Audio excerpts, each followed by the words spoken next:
Surya Ganguly.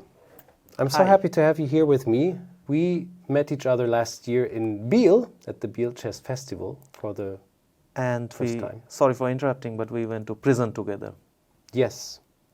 And we escaped, We escaped, yeah. luckily. Yeah. 18 seconds before we were about to be trapped. Exactly. We had Leon, Svetlana also, Yes. and all of our... Talia all of us were- Cervantes. Yeah, of course. Some good and bright brains, otherwise we wouldn't have made it. So we're talking about the escape room in Biel, which was one of the events which we wanted to do when we were at the Biel Chess Festival. And I met Surya. I'm very glad that I met you because you are a really cool person, and I'm very happy that you're part of my life as well now. Thank you. Same here. Thank you. So now it's time to talk a little bit about your life and what you're doing and how you actually came to chess, because I'm generally curious and I don't know. Seriously? We never spoke about this. We never spoke about it. And also, Interesting. I guess the viewers also want to know, but probably they know already if they are Interesting. watching this. So I started playing chess when I was 5. Now there are couple of reasons how chess happened in my life. So primarily, I was a very naughty kid, and we have this some of this Indian epic. It's called Ramayana, Mahabharata, where the kings were fighting with archers, like the bows and arrows. So, and there was a lot of toys with these arrows, and I used to take these arrows, and my favorite job was to shoot people at their forehead. In the forehead? Yeah, right in the forehead. It will have a rubber and it gets stuck, which is like really bad. Yeah. So this was one reason. I was introduced to some indoor games to calm me down, and another thing, I used to have some form of convulsion as a kid, and when they checked, doctor said my brain, when I'm sleeping, it's still very active. So while I'm asleep, I used to get senseless and get this kind of convulsion. So then doctor said, put him into something where his brain will be constantly working. Connecting these two dots, I came to cards, playing cards. Okay. I was playing bridge. It's a contact bridge. It's a very quite a complicated game actually. When I was 4.5 years old, but then one of my father's friend taught me how to play, let's say, some kind of gambling game. And in one of the evenings where my parents and my grandfather was playing bridge with me, and I'm like, no, this is a boring game. Let me teach you this game. And I taught them this gambling game, and everybody was shocked, like, what's going on here? We only tried to do right things, and this happens. That was the end of my card career. This is how I came to chess. And then they were like, put him in chess, at least, he's not going to gamble there. Wow. Which leads me to my next question. Have you ever gambled with chess or for chess? No. And would you never do that? So what do you mean about gambling? I mean, you would say like you're in a bar, in a restaurant, in an environment where some people are playing blitz chess, and then you go like, hey, it's a little bit like the chess hustling. You go like, shall we play a couple of games? Whoever wins six. Never done this. Never something like that. Done this. So I think maybe by the time I became professional player. Okay, first of all, you don't do this when you were a kid. And by the time I'm not sure, but no, at least for me it did not work out. But now if I imagine, I'm going in a park or I'm doing it for money, I will feel this is not the right thing. I mean, I have like so many years of expertise in this game, and I would not want to throw it away like that. Yeah, I mean, it's unfair. Good. So this was good. A good childhood experience that you came loose from the game, teaching players and people how to gamble. You stuck with chess. Yeah. And it caught your attention. What was the absolute main reason? Why was chess fascinating? Was it just, could it have been bridge? Could it have been Go? Could it have been Chinese checkers? Yeah, whatever? yeah, that's actually a very interesting question. I have been very active in general, whether it is sports or or any other, like as a kid I was playing soccer, I was playing cricket, I mean Indian, yeah, so cricket, badminton I played a lot, but chess somehow always attracted me uh, in general, like it stimulates the brain somehow. I was very fond of magic from the beginning. Oh. And actually, I have done, like I have learned magic from professional magician. I'll show you someday. Oh, we did, right? I've You seen saw. them. I've seen You saw some some of those. tricks. Yeah, Yeah, you've yeah. seen some of those. So I have learned some, and I love those tricks which you can show not like in a stage with where half the things are done by instrument, but hand tricks basically, which you can, which you have to practice a lot. So chess had that kick, that stimulation, which I was probably not getting elsewhere, and that's why. And also, I think my main, even my main life education has been chess, because from the very childhood I learned a lot of things from the game by default, which I was not getting elsewhere. I mean, I can probably write a book on this, but just to give you some example, like. The first thing that I learned was about life, that someday you lose, someday you win, and it's basically how gracefully you are able to accept both, right? So there are many things chess will always, or any other sport will always teach you, which probably you will not even know, you may not realize it, but it is happening at a subconscious level. Interesting. But you became very good at chess. Probably you started already with a big ambition. But when you say you learned in chess that there's also moments that you lose, that doesn't sound to me like the typical grandmaster chess player who was playing chess because winning was the kick, winning was the energy, winning was the power, and the ambition to win was one of the most important things. And when you were losing, you would feel desperate and learn more and try harder to get better and better. Was there some part of this for you as well? I don't think for me it's the winning is the energy, or success or glory is the energy. For me, there can be different category. For me, the chess beauty in itself is a huge energy. Like there are, sometimes you look at some variation, some moves, it's so spectacular. If you are finding this kind of things on your own, that in itself is very blissful. But if everything, but I'm not saying this is right or that is right. I'm just speaking about for myself. But everything, if it is connected with, oh, if I win the game, then everything is fine. Even if I play a completely crappy game. Again, people can differ. But for me, beauty is very different. For me, also definition of success is very different. So that's one thing. So it's the beauty of the game that always attracted me. That is rare, I would say. Yeah. Especially because your level was like massively high for at least 2 decades. Let's talk about your childhood still a little bit, because it evolved at one point. You were noticing, or people were noticing, you were good at chess, you enjoyed it, and it was catching you. You caught the beauty of this game. So at one point you played tournaments, and you were winning a lot of tournaments in your youth. When did it start, and how did that feel? So my childhood background has been, the journey is very unexpected.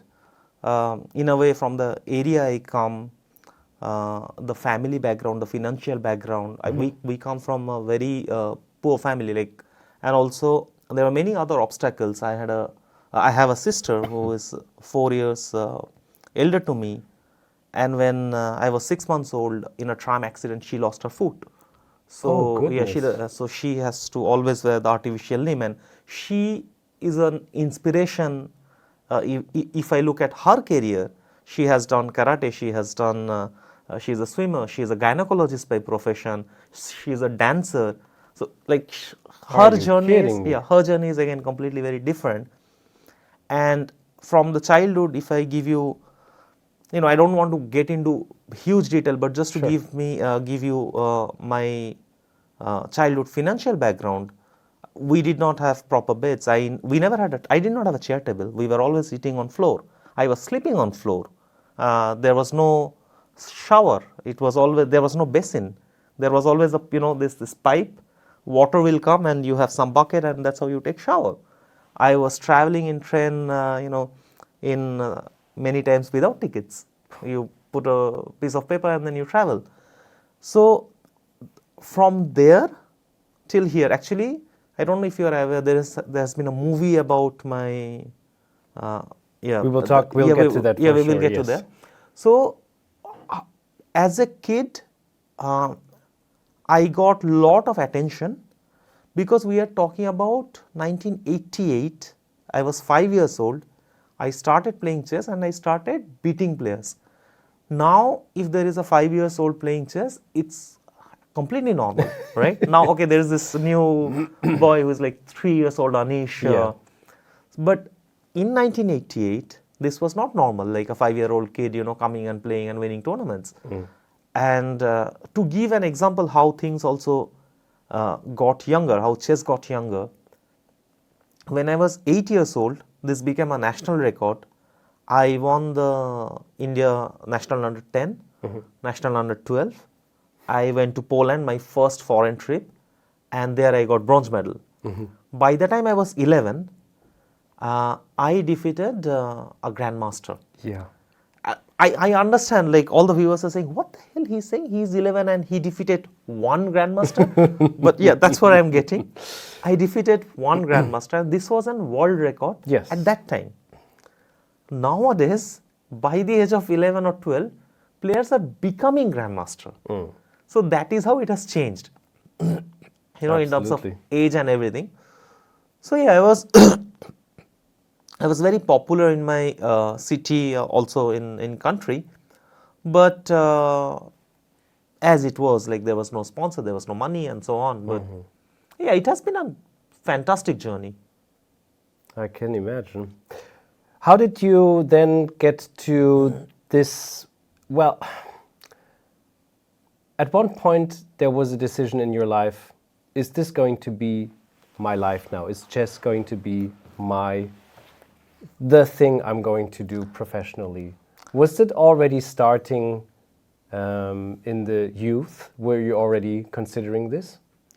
So I don't think I had this decision, because by the time I understood what is the meaning of professional player or how to spell professional player, I was already a professional player.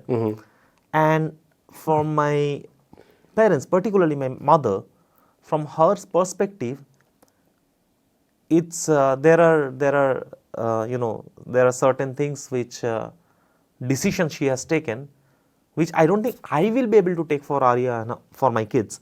Like, it would feel so radical, so risky to do something like this.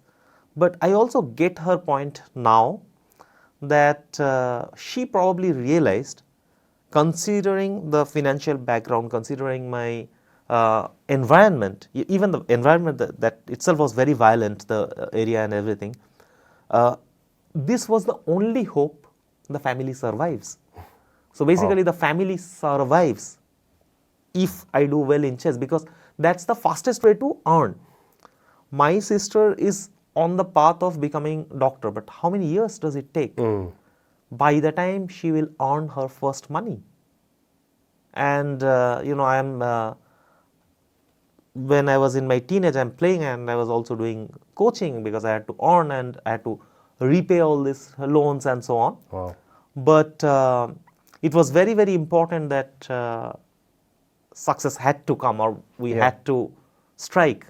But this is the case for most of the chess players. Nobody is born with golden spoon. You are looking at Prag, you are looking at Arvind Chidambaram. They don't come from, Ambani families. And everybody has their own struggle.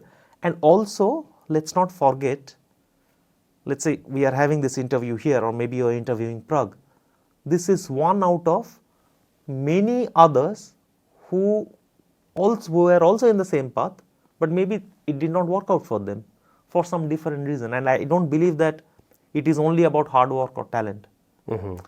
A lot of things has to work in place in order to, At the right time. at the right time. So yeah, you have to be, Lucky. there are so many dots also gets connected. Yeah, Yeah, of course. sure. Yeah. So you agree that part of the journey you had, the chess journey, was also because you were at the right place at the right time. What was the moment in your life where you say, this was the perfect timing and the perfect right place at the perfect moment? So my philosophy is very simple. Like, I will always be grateful and I'll give gratitude to whatever I have achieved from wherever I was. Like, there are always angle, right? Like, how do you define a success? Whether you are successful, whether I am successful, how do you define? In my explanation or my perception is very simple. I'll ask you one simple question. Are you happy? Me? Yeah. If you are able to answer that yes, Massively, yes. you are successful. That's it. That is all is needed, right?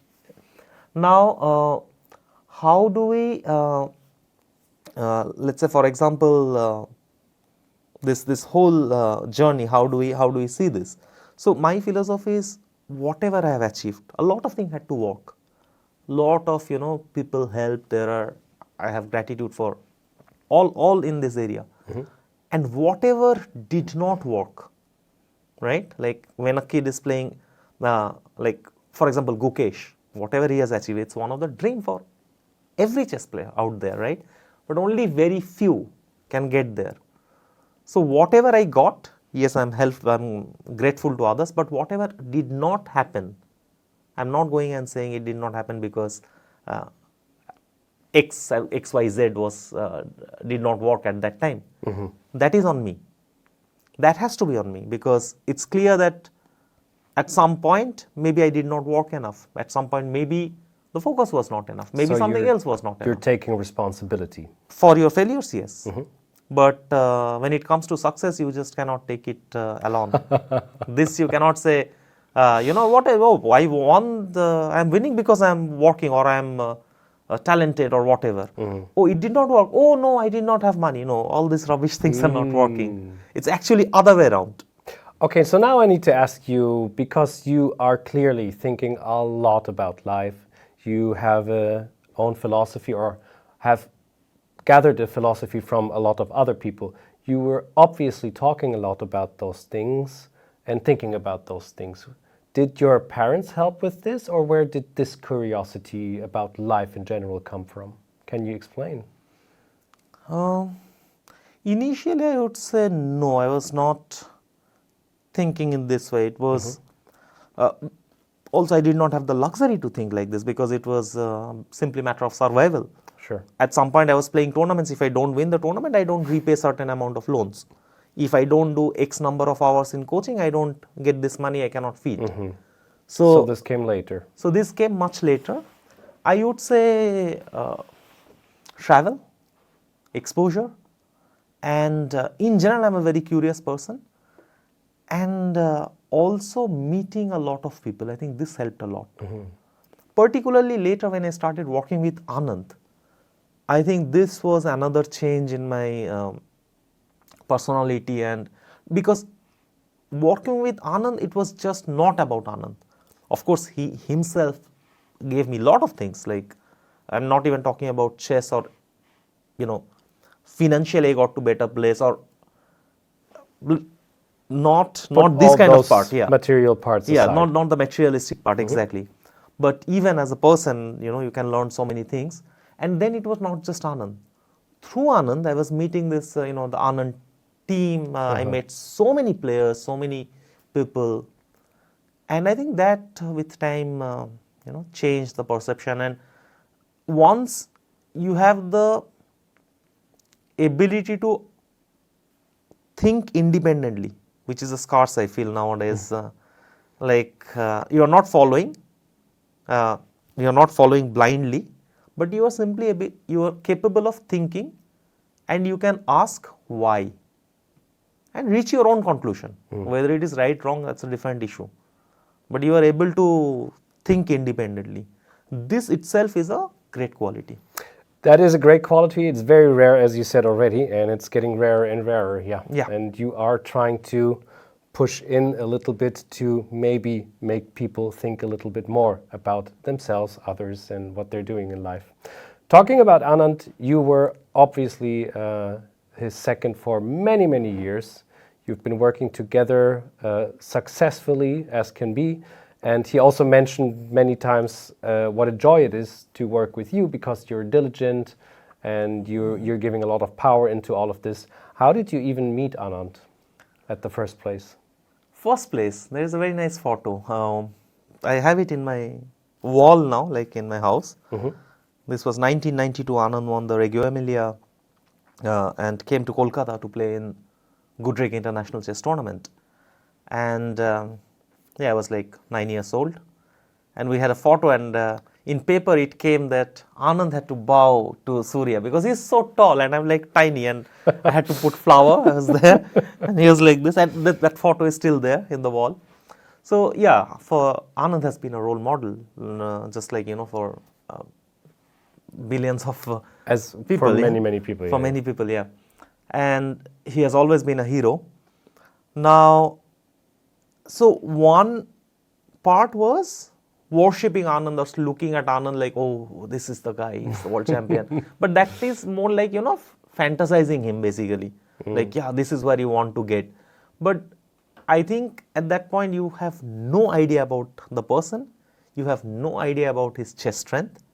You just see the glory part. Like you say, oh, he defeated Kasparov in this tournament, let's say, or he won this tournament, he's won number such and such. But you actually don't get to know how much he walks. You don't have no idea what is his dedication, discipline level, his chess strength, because you are not there yet. Absolutely, yeah. Then slowly,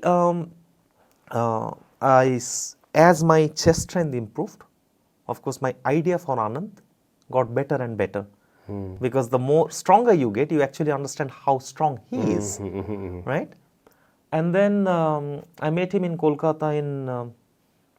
He came for an event and he played a simultaneous match, and we had a blind discussion. That was my first blind analysis with him, which, by the way, incidentally, right now I'm sitting here, I made a calculation course, right? I added that game.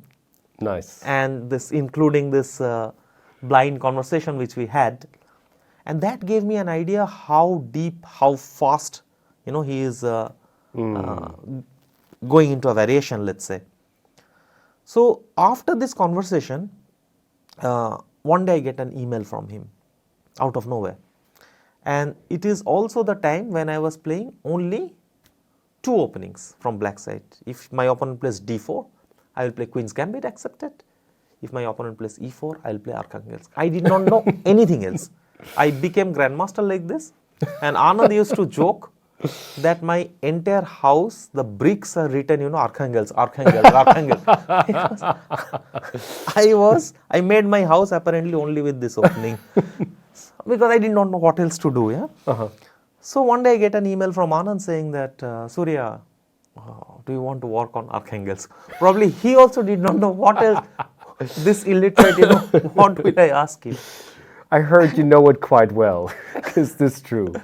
So he sends me some file, and for the first time I'm looking at Anand's file. I'm completely perplexed, like totally blown away. Every move has been analyzed, because my notes back then was actually handwritten. Not even computer files. Like there will be a white paper, I'm writing the notes, and I would carry that to tournament hall. Wow. My computer came after I became grandmaster. Then that's how I got my laptop, yeah. And then I have this huge amount of analysis, and I don't even know how to check those. So, okay, I'm working I went to this club where I was playing. There I'm checking with computer. That's how our working started. And then this is 2006. This is also the period when I approached Shirov in Gibraltar, and I was working with him for a year or so. I was in Latvia, stayed there in his house, worked with him. Then came Kramnik match. And till today, it is a mystery to me why Anand took me in the match. I have no idea. Because when he took me, and I'm not exaggerating a single thing, I'm pretty sure most of the audience will think, no, he's just bullshitting here. Now I'm curious. When I would get analysis, I was from white side, I'm still playing only one e4. And this Arkhangelsk QG. Beyond this, I don't know anything. Yeah. I go to the Chennai camp. Okay, Anand said, will you help me? Yes. Will you be there in the camp? Yes. I have no idea about whether the financial arrangement or when I have to go. For me, like Anand called, I'm there. I think I understand, yeah. So like a lot of emotions there. So when I went, the first day I get the shock of my life in Chennai camp, Anand says, we'll play d4. And I'm thinking, should I buy the return ticket? What am I going to do? I mean, d4, I have zero idea. That is crazy. Luckily, I found my brother, Rustam Gazimzanov, who was like the messiah in the camp. Opening, yeah. No, not just the d4 opening. I mean, okay, he has this gigantic knowledge, but as a person, he started taking care. And this is what I was saying. I did not know, for example, what is Moscow, what is anti-Moscow, what is a semi-Slav. So he would literally show me, Surya, this is Moscow. These are the basic things. Surya, this is anti-Moscow. These are the basic things. Wow. That is how it started. And now it is like, I also cannot believe like, it's like two different personality. When I first time started working with Anand and now. But Anand probably saw something which only he can see. He somewhere felt I could be useful. It's still very interesting for me to think about this, that why would he take someone? He could ask anyone in the world. Have you never talked about it? You and I Anand? spoke about it. So at some point he felt also I was the anti-computer guy. That is how I was leveled in the team. Like often to find moves which computers are not seeing. You know maybe what he wanted to get from you? The beauty in chess. Possible. But okay, Rustam has his own philosophy. Rustam says, I was the best person in terms of boiling water. Nobody could do it. Nobody could do it better than me. Very important. Yeah. So whenever we will have to make a tea, he will be like, Surya, no, you are the best. Just press the button. Nobody can make it like you. Oh gosh. That's beautiful. I think your talents are more than waterboarding. Sorry. Coffee? Maybe. There we go. Yeah. And there we have all the facets. Waterboarding was for you like e4. Yeah. Probably. And Possible, then out of a sudden coffee came on top of that. Actually, this e4 brings me another memory that finally after this Kramnik match, so we walked for, actually can I expand on this Please. Kramnik match? So Kramnik match we walked for like 8 months or something. Like very extensive preparation. I would come in here in Germany, stay here for 3 months, and initially this would be for me, like the work was insurmountable for me. Like how do you find a new idea if you do not know what is existing, right? So first of all, you have to catch up. So if they ask me, Surya, find something in F3 Nimzo, but first of all, I have to understand F3 Nimzo, what are the plans, concepts. So first I will go to Rustam, educate me a little bit, he'd give me some guidance, and then I start working on F3 Nimzo. This went on. And the first day we started training.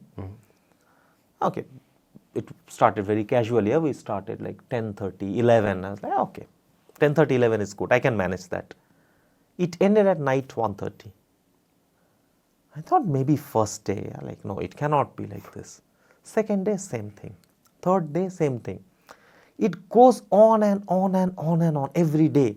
After 7 days or 10 days, we get 1 day rest. And then again, morning until night, morning until night. You get just, lunch and dinner break. But it's not like that Anand is not there and he's saying, hey, you guys work, I'll take a nap or something. He's also working. So the first 2 things changed. within first week. One, definition of hard work. I realized definition of hard work and discipline. In my dictionary, it was different. In Anand's dictionary, it was different. Second thing, the very first day, so we were staying in this hotel which is slightly far from Anand's apartment, so we have to walk. So Rustam said, or Peter Heine said, we'll meet, let's say at 10:30 at the lobby. Peter Heine Nielsen. Yeah. So okay, came to the lobby, and this was exactly the first day. Rustam says, Surya, are you fine? Like, yeah. Your health is good. Yeah. Then why are you late? 10:32. Ooh. And I come from India. I mean, 10:32. 10:32. You don't count. You say I'm coming in 5 minutes, and then you come after 10 minutes. It's still counted. It's you're on all time. the same. Yeah. But this was the last day I was late. I understood 10:30 is 10:30. It's not 10:32. Interesting. And so this walk went on and on. Match happened. During the match, after first 3 rounds, I think, I developed some kind of skin stuff, and doctor came, and I was quarantined. Goodness! I got chicken pox. Oh no! And at that time, like, it's okay, painful and everything, all the still Anand jokes that I was constantly eating chicken tikka masala with that. But nevertheless, so I am completely gone. And Aruna shuts me down saying that you should not go and say, what happened to you. We don't want to tell this to Anand. So it's like, you got fever and everything. So Anand did not know initially. No. Worst part, in fact, Frederick sends me a message through Leon. Frederick Friedl, yeah. He said, remind Surya about chicken pox. So it's a fresh memory again. So what happened was, I was trying to work from the room also, when I'm completely quarantined. Although I did not know that I am constantly bugging for, okay, give me some work. But Anand already, after winning the 3rd game, he also won the 5th game, and the atmosphere was relaxed. And the team didn't have any work.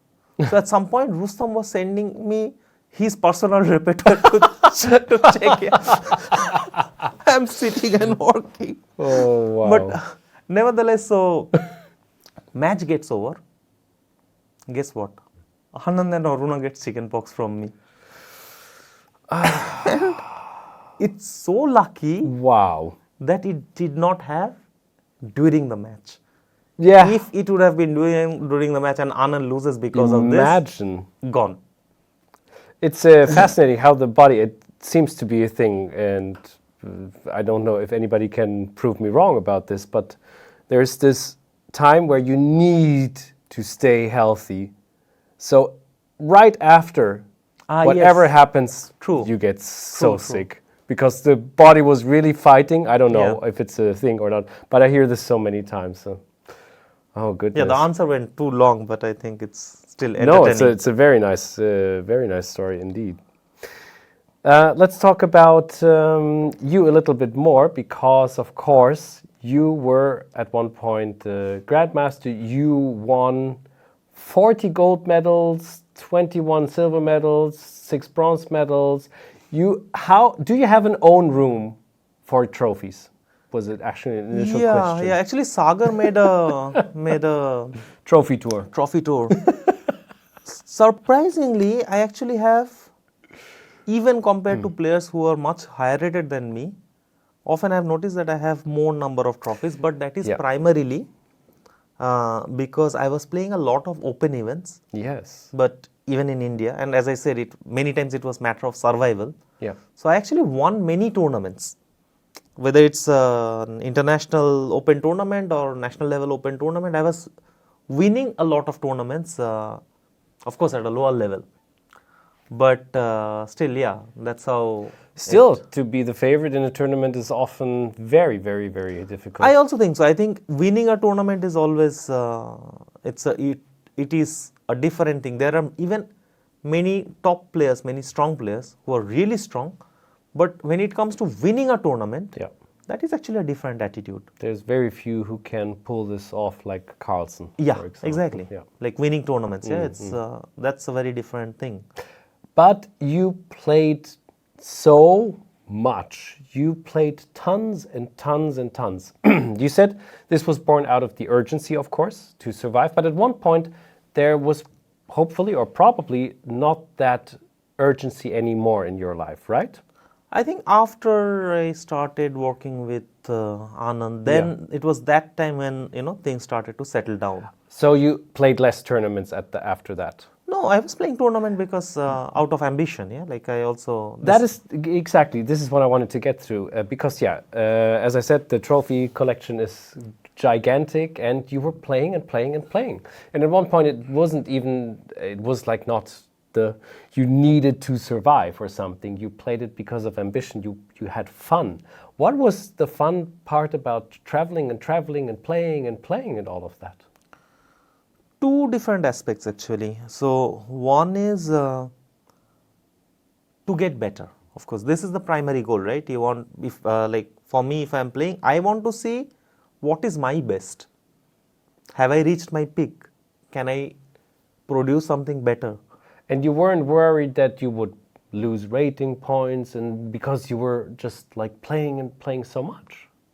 This doesn't bother me because what is there to lose? I mean, if I look at from the place where I came until here, it's everything I have gained. And no, I don't see there is anything to lose. I see.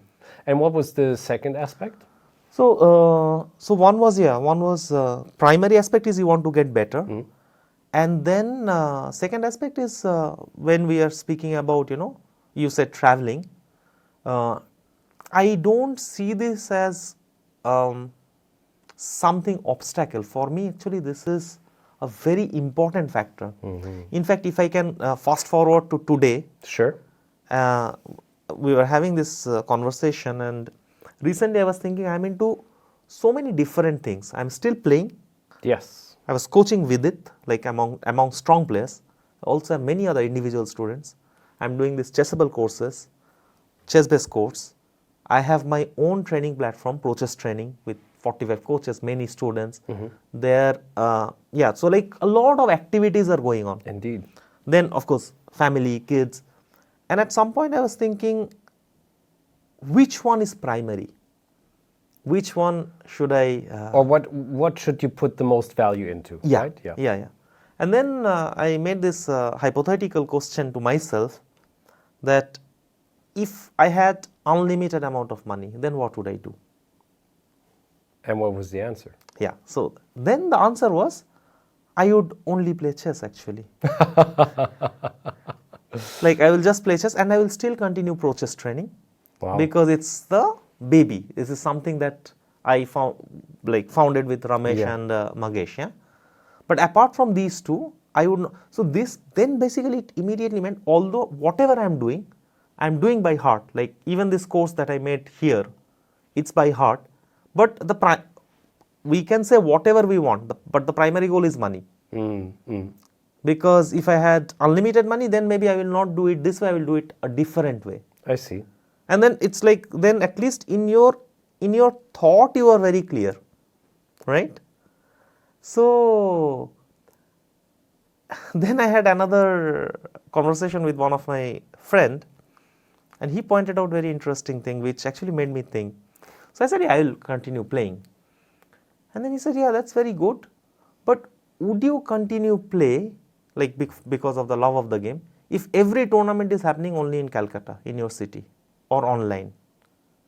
And this made me think, I'm not happy about this. I'm actually not happy if every tournament I'm just playing in Calcutta. Then the question is, why don't I stop playing chess and just travel? This also I'm not happy. So it comes in a package. Very good, yeah. So this whole playing, traveling, meeting new people, the excitement of the game, seeing different places. So everything is maybe it has blended with my lifestyle, and this is what I enjoy the most. I don't know if it makes sense. Or maybe I'm just becoming I have no idea what you're talking about. No, of course, I'm just kidding. Of course, it makes sense. That's really, really nice. I mean, how beautiful is that, actually, if you can have those two together and thrive from that and just have an enjoyable time with this. Yeah. Because I noticed also in Biel, you knew a lot of places. You know where the good restaurants were. You enjoy long walks. You knew the landscapes and all of that. And if that is a joy in life, so why not pursue it? And if you have the chance to do so, and you do, and then play chess on the side as well. I also feel very blessed in general. Like, not necessarily every person has their passion and profession same. So we should, I should feel grateful about that the passion and profession are same. I love doing it. Like, whether it is playing or I'm making a course, I'm speaking, I actually enjoy the process. So that is very important. Can I talk about your children? Yes, as much as you want. As much as I want. So you have 2 children. Yes, and the best compliment you can give me, this is really the best compliment, and I also tell this to my wife. You can cut any numbers as a player, as husband, as friend, as lover, as son. I do not want a single cross mark as a father. Okay. So noted. Yeah. So you're the father. You have 2 children, and they are chess players? No, they don't know how to play chess. Arya knows how to. I tried once to teach her how to move pieces, but then I realized it's becoming more memory, and she cannot enjoy the game as a whole. Of course, if I want to teach her how to mate with king and rook or king and queen, she'll get it. But this will be emphasizing her memory, and that I don't want right now. I see. So that makes sense. So she's into all other things. Like, she solves puzzles and she plays many other games. She does many. We have tons of board games, like you. But I only introduce her to games which she can understand right now as a whole, not just in bits and pieces. The reason I'm asking is, of course, when I met you in Biel, it was actually very dramatic. You received a message from home that your daughter is in not a good condition. No, this was my son was not in a good condition, but my daughter went through GBS when I was in Kolkata. Biel. Yeah, that was the toughest time of my life. I have never, I have seen a lot of challenging times. I'm not talking about chess, but in life. Of course. But nothing beats what I went through in January, 2023.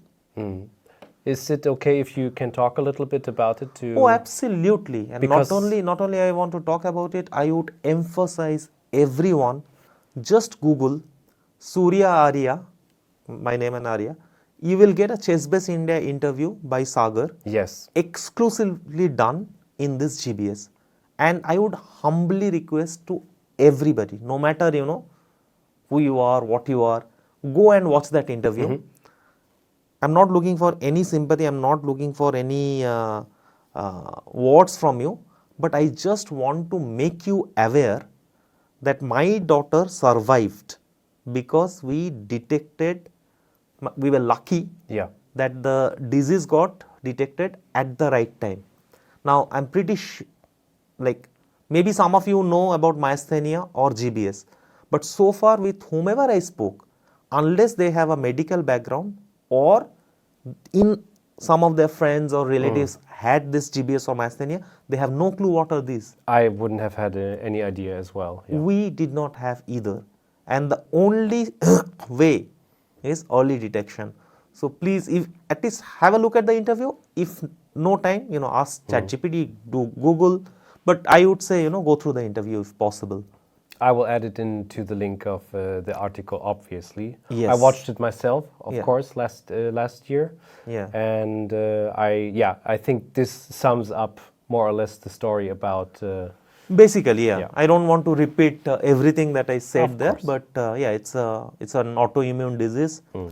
Only thing I want to add on, which I also told Sagar, that we sometimes hold on to many things in our life, that this is important, that is important.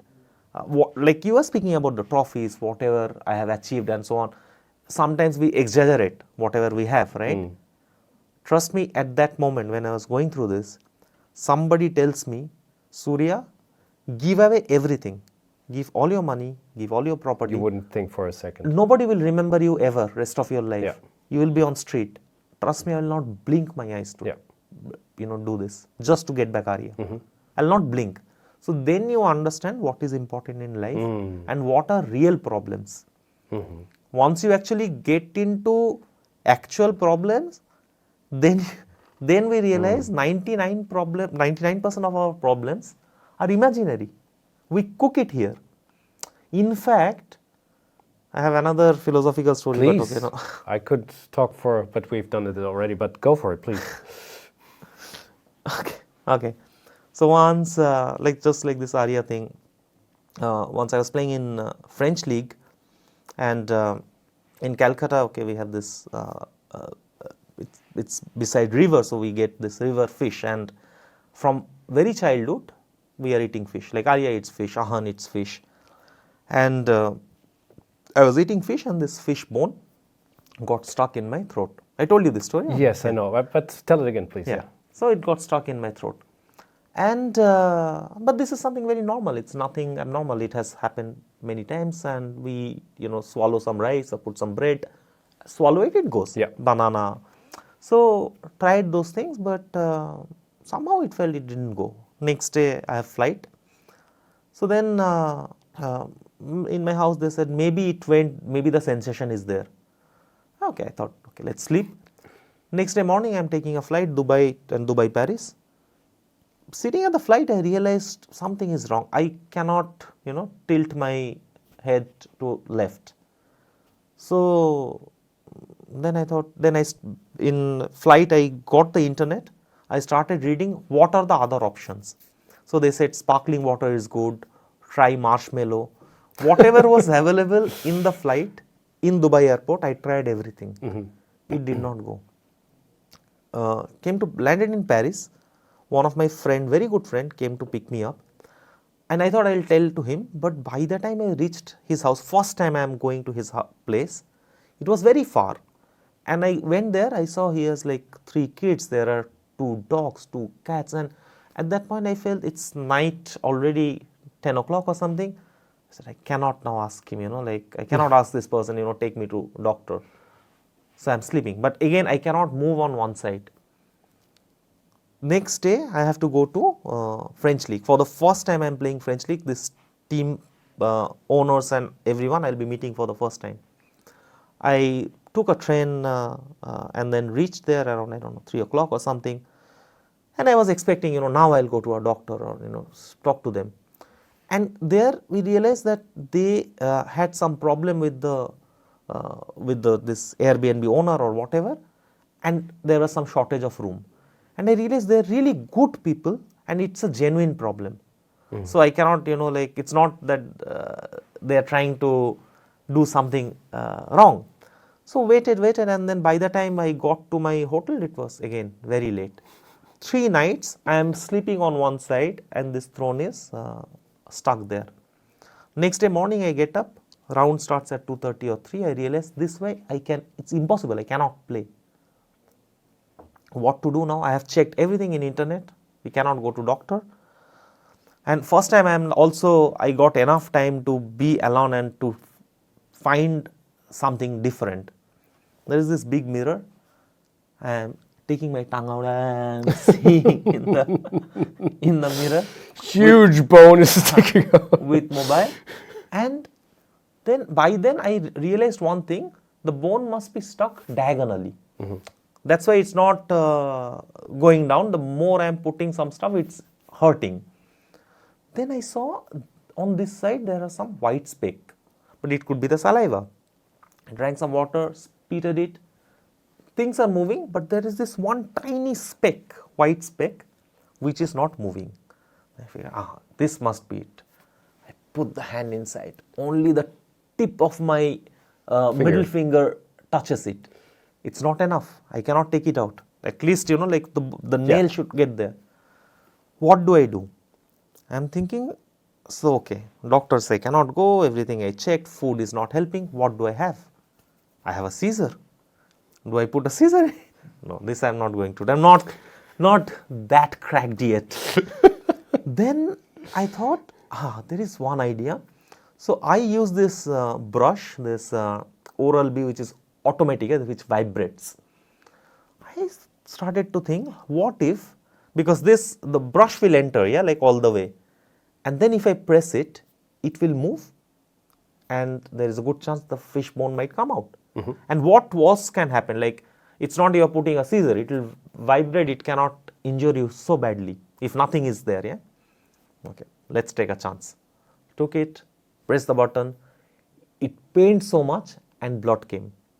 Blood came, I was happy because blood would not come otherwise. The fact that blood came, that means the bone moved. And that's why the cut. If the bone moved, hopefully it will come out. Second time, didn't came out. Third time, it came out. I even have a photo which is like from the bone was exactly like this size, and it was slightly bent. It comes out. Why this whole story? When it came out, I realized two things.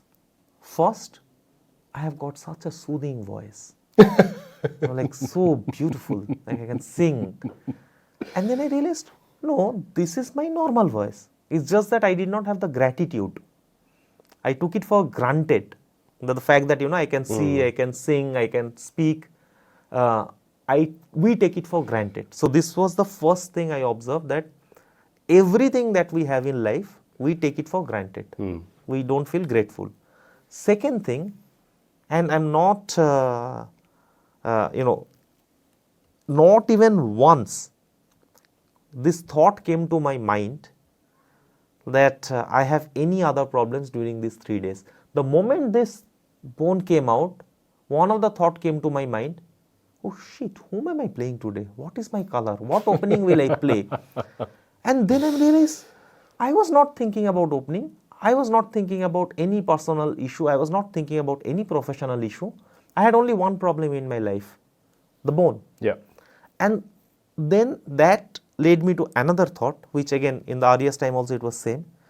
I realized that mind has a tendency to always look for the immediate biggest issue in your life.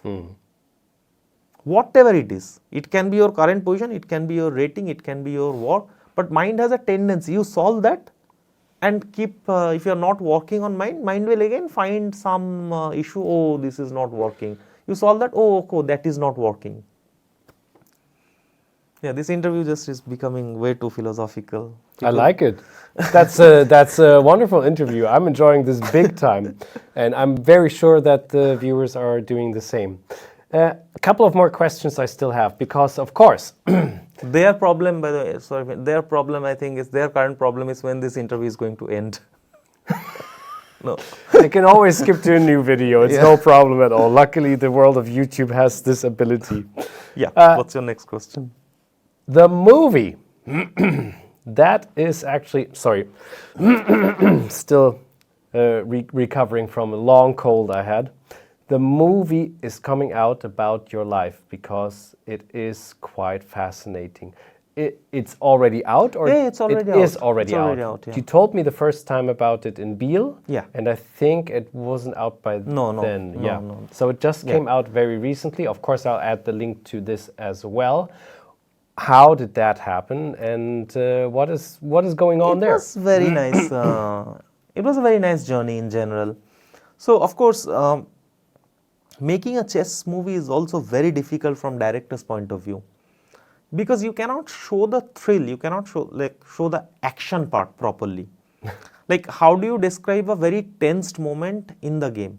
It's very easy to show in soccer or tennis, people can understand. Here it's happening on the board.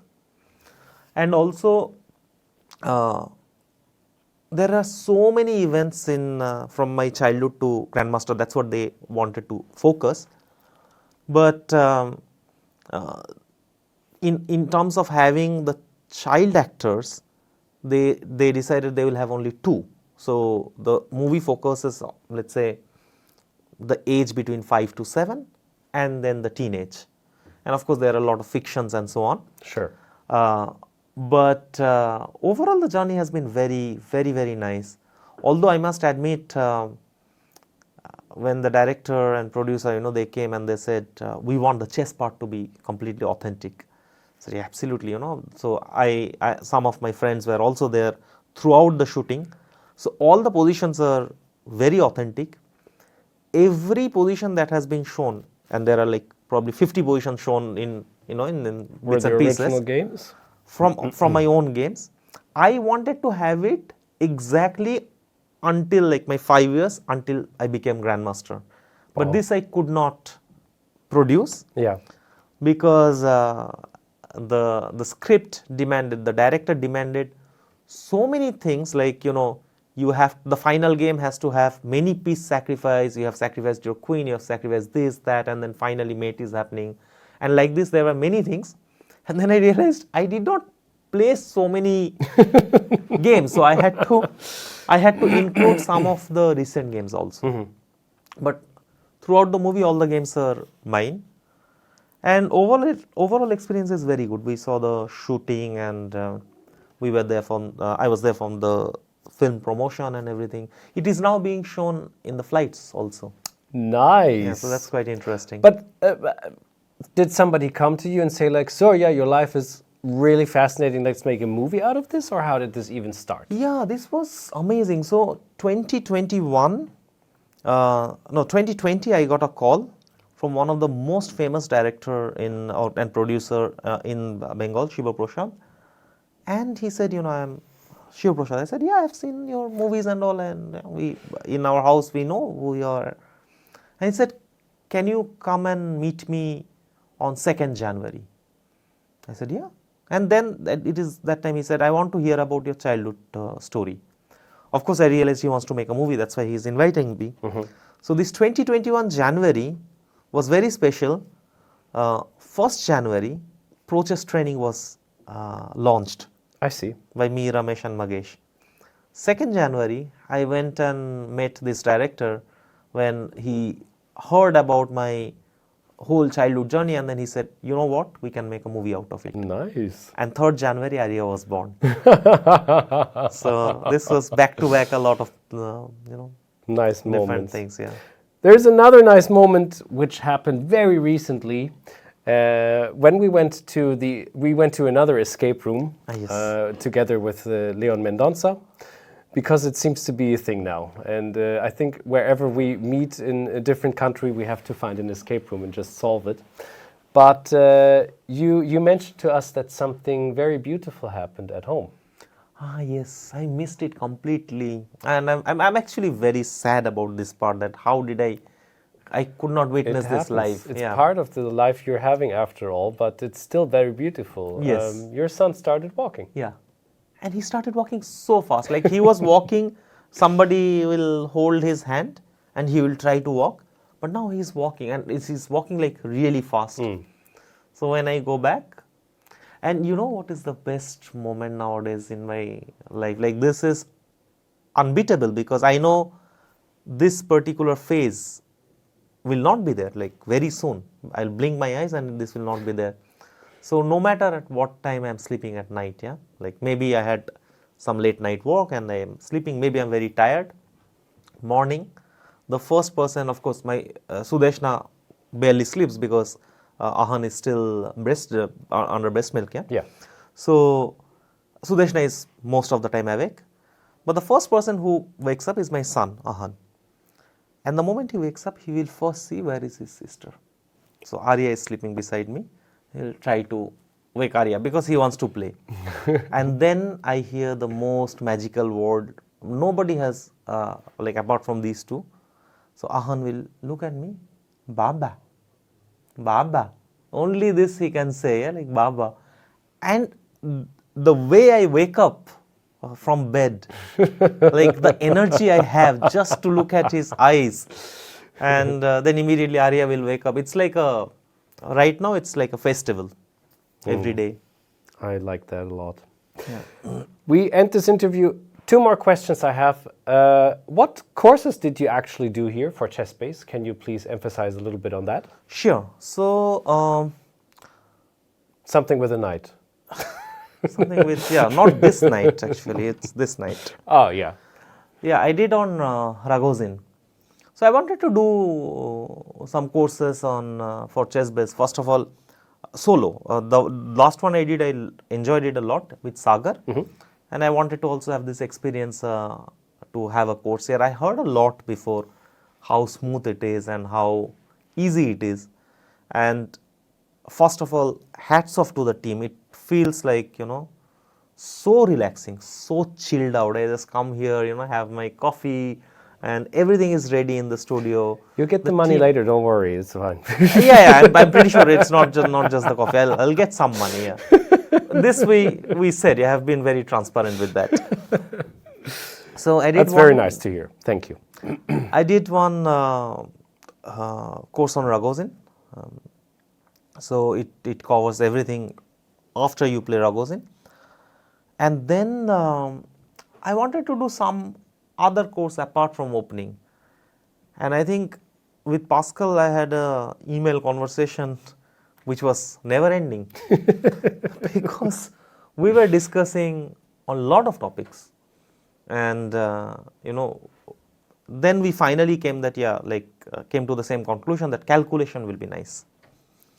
So, but within calculation, how do you structure that? And will it be one course? Will it be 2 courses? We wanted to keep it flexible, but finally, okay, I had ample time, so I could do it, 2 courses on calculation. And then I did some CBM videos also. Nice. So a lot of busy week. Very busy week, yeah. My last question. What will you do in the next couple of years? Will everything continue as it is, or will something dramatically change? You know what I like most about life? It's the uncertainty part. That's the most beautiful part.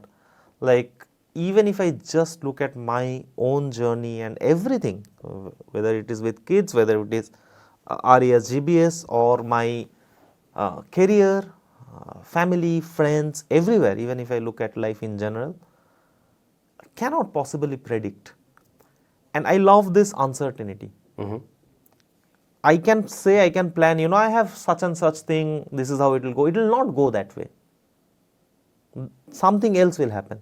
For example, right now, after going back, I have some camps in Chennai, some different project, which was not there before at all. And I'm pretty sure when I go back, something else will happen. This conversation was not meant to happen a couple of months before. I was not supposed to record ChessBase thing. It happened. So I think this is one thing, and I'm very, in general, I'm very happy about embracing uncertainty. And I don't want to have a fixed mind that, hey, this is how I want. Excellent. So yeah, I want to see how it goes. thank you so much. Welcome.